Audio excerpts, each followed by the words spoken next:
Hi friends, అందరికీ నమస్కారం అండి. తెలంగాణ రాష్ట్రంలో ఉన్నటువంటి ఆసరా పెన్షన్ లబ్ధిదారులకు సంబంధించి ప్రభుత్వం నుంచి లేటెస్ట్ అప్డేట్ అయితే రావడం జరిగింది అండి. గుడ్ న్యూస్ చెప్పారు.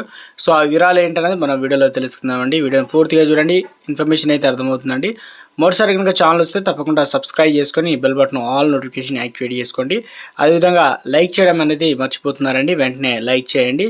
సో డైలీ ఫాలో అవుతుండండి రెగ్యులర్గా. ఇక లేట్ చేయకుండా వీడియోలోకి అయితే వెళ్ళిపోదామండి. తెలంగాణ రాష్ట్రంలో ఇప్పటికే ప్రభుత్వం అనేది గతంలో ఎన్నికల మేనిఫెస్టోలో భాగంగా 2,000 రూపాయలను 4,000 రూపాయలు చేసి ఇస్తామని, అదేవిధంగా 4,000 రూపాయలను 6,000 రూపాయలకు చేసి ఇస్తామని చెప్పడం జరిగింది కదా. సో అందుకు సంబంధించి మంత్రి సీతక్క గురించి చెప్పడం జరిగింది. ఈ నెలకు సంబంధించి ఏదైతే మనకు పూర్తి స్థాయిలో కూడా కొంతమంది చెప్తున్నారు, అన్న మా జిల్లాకి ఇంకా పైసలు అయితే పడలేదు, డబ్బులు అనేది మనకి ఏదైతే నవంబర్ నెల వచ్చింది కాబట్టి అక్టోబర్ నెలకు సంబంధించిన పెన్షన్లు అనేది ఈ నెలకు షిఫ్ట్ అవుతుంది. సో అందుకని చెప్పేసి మన నవంబర్ నెల పెన్షన్ అనేది ప్రభుత్వం అనేది కొన్ని జిల్లాలకు సంబంధించి విడుదల చేయడం జరిగింది అనమాట. సో ఇప్పటివరకు కొంతమంది తీసుకున్నారు, ఇంకా కొంతమంది తీసుకోవడం లేదు, ఇంకా తెలియలేదు అంటున్నారు. సో మొత్తం మీద అయితే కొంతమంది అడుగుతున్నారు, అన్న మాకు 2-3 నెలల పెన్షన్లు కూడా కట్టాయన్న, అసలు ఇవి వస్తాయా రావా, దీనిపైన ఒక క్లారిటీ అయితే ఇవ్వండి. ఇప్పుడు ప్రభుత్వం అనేది దాదాపు 1 ఇయర్ అవుతుంది. 1 ఇయర్ కాంచి ఎటువంటి పెన్షన్లు పెంచలేదు, కొత్త పెన్షన్ల అప్లికేషన్ దరఖాస్తులు అయితే తీసుకోవడం జరిగింది. ఇప్పుడు ప్రజాపాలనకు సంబంధించి గతంలో బీఆర్ఎస్ ప్రభుత్వంలో కూడా అప్లికేషన్ చేసుకున్నాం, కాంగ్రెస్ వచ్చినా కూడా అప్లికేషన్ అయితే చేసుకున్నామంటున్నారు. సో మాకు ఎప్పటి నుంచి వచ్చే ఛాన్స్ ఉంది, ప్రభుత్వం ఏం చేయబోతుంది, ఇందుకు సంబంధించి చూసుకున్నట్లయితే తెలంగాణలో మనకు ఏదైతే ఈ నెల అనేది దాదాపు ముగిసిపోతుంది. మరో వారం రోజులైతే ఇక డిసెంబర్ నెల వచ్చిందంటే పండుగ సీజన్ కాబట్టి, సో ప్రభుత్వం అనేది తాజాగా ఏదైతే మేము చెప్పిన హామీను నెరవేరుస్తున్నామని చెప్పేసి ఇందుకు సంబంధించి కూడా ప్రభుత్వం కార్యాచరణ సిద్ధం చేసిందనమాట. మొదటగా మనకు పెన్షన్లకు సంబంధించి ఈ నెల దాదాపు 24, 23 తారీఖు నుంచే పెన్షన్లు అయితే అందిస్తున్నారు. ఈ నెల 30 తారీఖు వరకు అయితే అందిస్తారు. కొంతమందికి ఏమో కొన్ని జిల్లాలకి ఇంకా అప్డేట్ కాలేదు, దాదాపు 10 జిల్లాల వరకు అయితే అందిస్తున్నారు అనమాట. హన్మకొండ, జనగాం, ఇక జగిత్యాల, సిద్దిపేట, నగర్ కర్నూలు, హైదరాబాద్, ఇలా కొన్ని జిల్లాలకు అప్డేట్ అవుతుంది అనమాట. సో చాలామంది పెన్షన్లు అయితే తీసుకున్నారు. మీరు ఒకవేళ పెన్షన్ తీసుకున్నట్లయితే ఎస్ అని, పెన్షన్ తీసుకోకపోతే నో అని. సో ఎంత పెన్షన్ తీసుకున్నారు, ప్రభుత్వం అనేది దాదాపు 2,016 రూపాయలు, అదేవిధంగా 4,016 రూపాయలు అయితే అందిస్తున్నారు.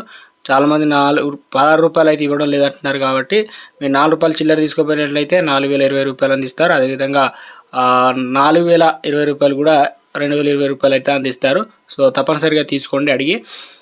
ఏ రకంగా పెన్షన్ ఇస్తున్నారు, ఏదైనా కొత్త మార్పులు ఉన్నాయని చెప్పేసి అడుగుతున్నారు కాబట్టి కొంతమంది ఇంకా పెన్షన్ తీసుకునే వారు పోస్ట్ ఆఫీస్లో అందిస్తున్నారు, బ్యాంక్ అకౌంట్, దాంతోపాటు కొంతమందికి మాన్యువల్గా తీసుకుంటారు కాబట్టి మీరు ప్రతి నెల ఎట్లా తీసుకున్నారు. అదేవిధంగా కొన్ని మార్పులు ఏంటంటే డబుల్ పెన్షన్ పొందుతున్న వారికి ఇదైతే డిజిటల్ మరియు సాఫ్ట్వేర్ ఆధారంగా చేసుకొని కొన్ని పెన్షన్లు కట్ చేస్తున్నారు ప్రతి నెల. ఎందుకంటే గవర్నమెంట్ తరఫున ఒకటి, ఇప్పుడు పెన్షన్కి సంబంధించి ఒకటి. రాష్ట్రంలో ఏదైతే ఆసరా పెన్షన్లకు సంబంధించి ప్రభుత్వం క్లియర్ కట్గా ఉందన్నమాట. ఇప్పుడు బీసీ కులగన జరుగుతుంది, అందులో వచ్చేసి చాలా వరకు అయితే అనర్హులు అయితే బయటపడుతున్నారు. లీస్ట్ అనేది ప్రభుత్వం ఇప్పటికే కంప్యూటర్లు అయితే ఎక్కిస్తున్నారు అనమాట.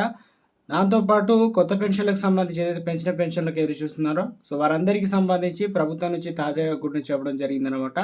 సో అదేంటంటే తప్పనిసరిగా ఇప్పుడు ఎలక్షన్ ఉంది కాబట్టి డిసెంబర్లో దీనికి సంబంధించి డిసెంబర్ 7 తారీఖునే మనకు ఆసరా పెన్షన్లు పెంచాలని చూస్తున్నారు. మనకు అసెంబ్లీ బడ్జెట్ సమావేశంలో పూర్తి స్థాయిలో కూడా పెన్షన్లకు ఎవరు పెంచబోతున్నారు, ఇప్పటికే ఎన్ని పెన్షన్లు ఉన్నాయి, దాదాపు రాష్ట్ర వ్యాప్తంగా 44 లక్షల మంది పెంచినట్లయితే ప్రతి నెల ఎంత భారం పడుతుంది, ఇప్పుడు దీంట్లో ఎంతమంది తొలగించడానికి అవకాశాలు, ఇవన్నీ కూడా ఆ సమగ్ర డేటాని అయితే అధికారులు అయితే సర్వసిద్ధం చేస్తున్నారట. సో ఈ డేటా ప్రకారమే మనకు డబ్బులు అనేది రిలీజ్ చేయబోతున్నారు. మొత్తానికి సంవత్సరం అనేది ప్రభుత్వం వచ్చేసి డిసెంబర్ 7 తారీఖున అవుతుంది కాబట్టి ఆ తేదీనే ఇవ్వడానికి ప్రభుత్వం ఆసరా పెన్షన్లు పెంచడానికి అయితే సిద్ధమైందనమాట. ఇది ఒక గుడ్ న్యూస్ చెప్పుకోవచ్చు. ఇది మరొక బ్యాడ్ న్యూస్ ఏంటంటే ఇప్పటికే మందకృష్ణ మాదిగ ఆధ్వర్యంలో పెన్షన్లు పెంచాలనొద్దో ఇప్పుడు పెంచుతున్నారు. మరి కొత్త పెన్షన్ల ముచ్చటేంది, చాలా వరకు కొత్త పెన్షన్లు అనేది ఎదురు చూస్తున్నారు. గత బీఆర్ఎస్ ప్రభుత్వం హయాంలో ఇప్పుడు కాంగ్రెస్ ప్రభుత్వం వచ్చింది, ఇప్పుడు నెలలు గడుస్తున్న కొద్దీ చాలామంది అర్హత సాధించారు. సో మా పరిస్థితి ఏంటంటే కూడా చాలామంది అడుగుతున్నారు. ఇందుకు సంబంధించి కూడా ఒక క్లారిటీ ఇస్తే బాగుంటుంది, ఒక క్వశ్చన్ మార్క్ అయితే ఉంది. అసెంబ్లీలో అయితే కంపల్సరీగా ఏదో అడుగుతారు కాబట్టి ఇన్ఫర్మేషన్. ఇక మొత్తానికి తెలంగాణ రాష్ట్ర వ్యాప్తంగా ఆసరా పెన్షన్లకు సంబంధించి రేపు ఎల్లుండి కొన్ని జిల్లాలకు సంబంధించి అప్డేట్ అయిన వెంటనే మీకు పెన్షన్ డబ్బులు ఇస్తారండి. ఒకసారి తెలుసుకోండి, పెన్షన్ డబ్బులు ఇస్తున్నారా లేదా. పోస్ట్ ఆఫీస్లో తీసుకున్నట్లయితే పోస్ట్ మ్యాన్ కనుక్కోండి, లేదంటే నేరుగా వెళ్ళండి. బ్యాంకు సంబంధించినటువంటి ఇన్ఫర్మేషన్ కూడా తెలుసుకోండి, బ్యాంక్ అకౌంట్లో పడతాయి కాబట్టి కొంతమందికి. సో మొత్తం మీద అయితే తెలంగాణలో ఏదైతే ఇందిరమ్మ ఇండ్లు అంటాం కదా, ఇందుకు సంబంధించి మహిళా పేరు మీద ఇస్తారనమాట. అది కూడా సొంత స్థలం ఉండాలి. మొత్తం 4 విడతలు వచ్చేసి 5 లక్షల రూపాయలు జమ చేస్తారు. మొదటి విడత వచ్చేసి 1 లక్ష రూపాయలు, రెండో విడత వచ్చి 1,25,000 రూపాయలు, మూడో విడత వచ్చేసి 1,75,000. ఇక మొత్తానికి అయిపోయిన తర్వాత 1 లక్ష రూపాయలు. మహిళా పేరు మీద పట్టా ఉండాలి. మహిళా పేరు మీదటువంటి ఇల్లు అయితే మంజూరు చేయబోతున్నారు. ఒక అప్డేట్ అయితే రావడం జరిగిందండి. సో ఇది మనకు పర్టికులర్గా ఈ నెలలో స్టార్ట్ అయ్యే పథకాలు. దాంతోపాటు తెలంగాణలో రైతు భరోసా నిధులు కూడా అందించబోతున్నారు. ఎందుకంటే ఆసరా పెన్షన్ల వారికి